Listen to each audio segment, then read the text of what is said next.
Stephen, can I just ask, the Controller and Auditor General indicated last week that in his opinion the ultimate responsibility for this lies with the Department of Health and that it is a Department of Health project. Given that, and given your position as health focused in the fall, do you have confidence in Simon Harris, I suppose, in light of all this, and will you be calling for him to resign?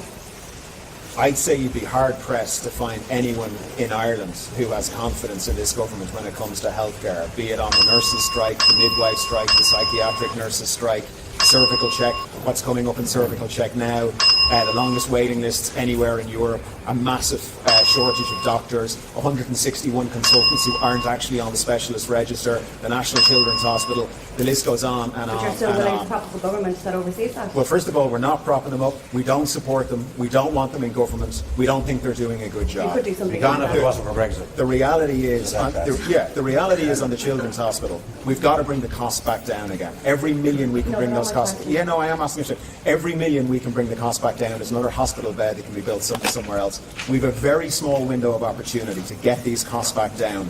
As you know, were we to table a motion of no confidence in Simon Harris, that would trigger a general election. The one thing that would guarantee is Ireland has no government for the next 3 or 4 months. BAM would continue to build, and any opportunity to bring these costs back down would be immediately lost. Our focus at the moment is not on playing party politics, it's on getting the hospital built for a decent price, getting these costs back down again so that we can deploy that money around the country to other capital projects.